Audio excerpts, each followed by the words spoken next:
प्रगति, भारत के विकास व भारत की वैश्विक पहचान का केंद्र भारत की महिला हो सकती है। इस नव विचार के साथ देश को निरंतर आगे बढ़ाने का काम कर रहे हमारे भारत के माननीय प्रधानमंत्री श्री नरेंद्र मोदी जी का मैं दिल की गहराई से आज के इस आयोजन में स्वागत करती हूं। मंच पे उपस्थित हमारी केंद्रीय महिला कल्याण एवं बाल विकास मंत्री दीदी अन्नपूर्णा जी, एमओएस सावित्री ठाकुर जी और महिला आयोग, राष्ट्रीय महिला आयोग की अध्यक्ष विजया राहटकर जी और देश के कोने कोने से इस नारी शक्ति वंदन अधिनियम का समर्थन करने दिल्ली पहुंची आप सभी नारी शक्ति को भी मेरा बहुत बहुत प्रणाम।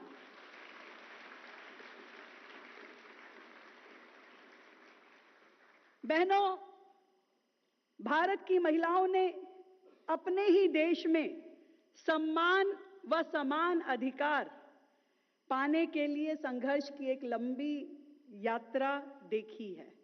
भ्रूण हत्या, सती प्रथा, बाल विवाह, अशिक्षा, विधवा होने पे दोबारा विवाह होने की अनुमति से लेकर के पर्दा प्रथा में किस तरीके से भारत की बेटियों ने बेटी बचाओ से लेकर के जब ये सफर शुरू किया, एक समय जब बेटियों को कोख में ही मार दिया जाता था, उस समय से जब हम शुरू हुए तो अगला युग आया बेटियों को पढ़ाने का, तो हम बेटी पढ़ाओ के युग में गए।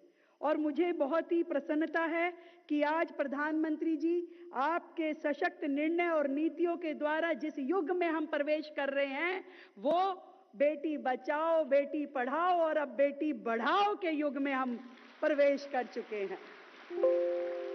और इस नए युग की शुरुआत हुई 2014 से। माननीय जी आपके आने के बाद जब सरकार की हर योजना की धुरी बनी परिवार की महिला को केंद्र में रख के आपने सारी नीतियां, सारी योजनाएं बनाई। मुझे ये कहते हुए ये प्रसन्नता है कि जब खुले में शौच जाने का दर्द की अनदेखी तब की सरकारें, तब के नेता करते रहे थे, उस दर्द को आपने समझा और आपने आने के बाद घर घर में शौचालय, करोड़ों शौचालय इस देश में बनवाए। जब धुएं में गृहिणियां घुट घुट के जी रही थी, उनकी आंखें, उनके फेफड़े उस धुएं के कारण खराब हो रहे थे, उनका जीवन नरक था, तब आपने उज्ज्वला जैसी योजना ला करके उन बहनों को जीवन जीने की सरल राह दिखाई। प्रधानमंत्री जी, हम सब जितने लोग यहाँ बैठे हैं, हमने हमेशा अपनी माँओं को अपनी सेविंग, छोटी छोटी सेविंग को कहीं चावल के डब्बे में, कहीं दाल के डब्बे में रखते हुए देखा।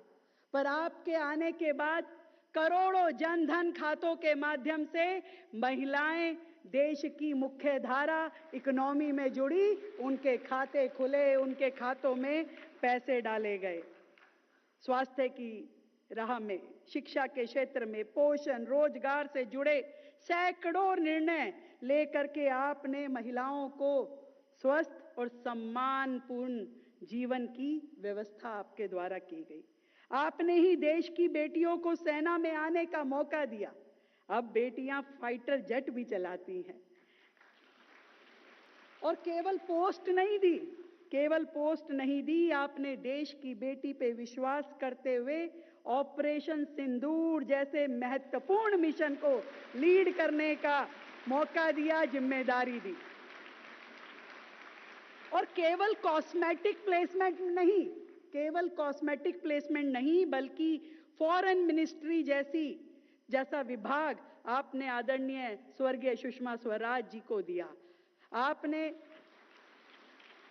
फाइनेंस मिनिस्ट्री जैसा इंपॉर्टेंट मंत्रालय निर्मला सीतारमण जी को सौंपा और देश को और समाज को ये संदेश दिया कि साहस, निर्णय क्षमता और कर्तव्य निष्ठा किसी जेंडर का मोहताज नहीं है।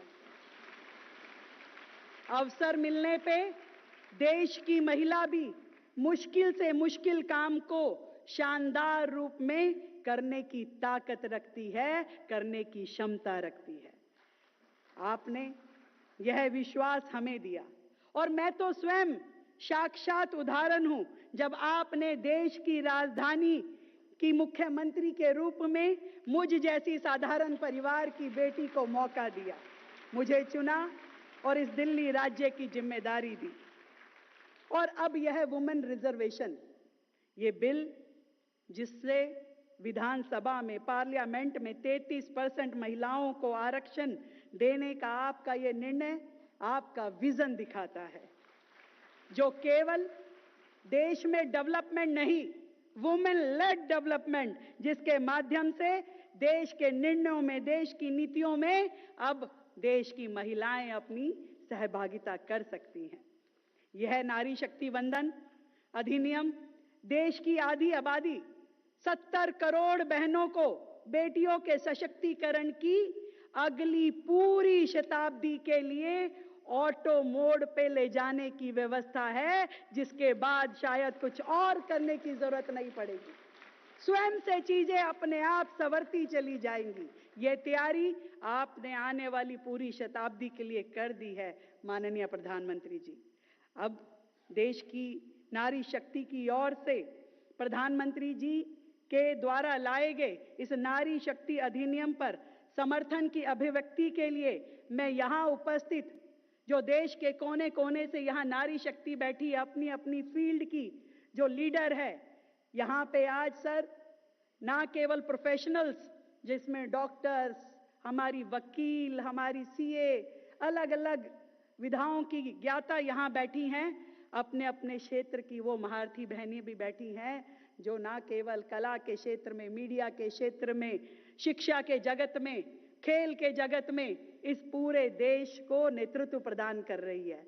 मैं आप सबसे निवेदन करती हूं कि एक मिस कॉल नंबर मैं आपको बोलती हूं, आप अपने मोबाइल निकालिए, उस मोबाइल से उस मिस कॉल डायल कीजिए ताकि इस नारी शक्ति अधिनियम का समर्थन हम यहां बैठे हुए देश के कोने कोने तक पहुंचाएं।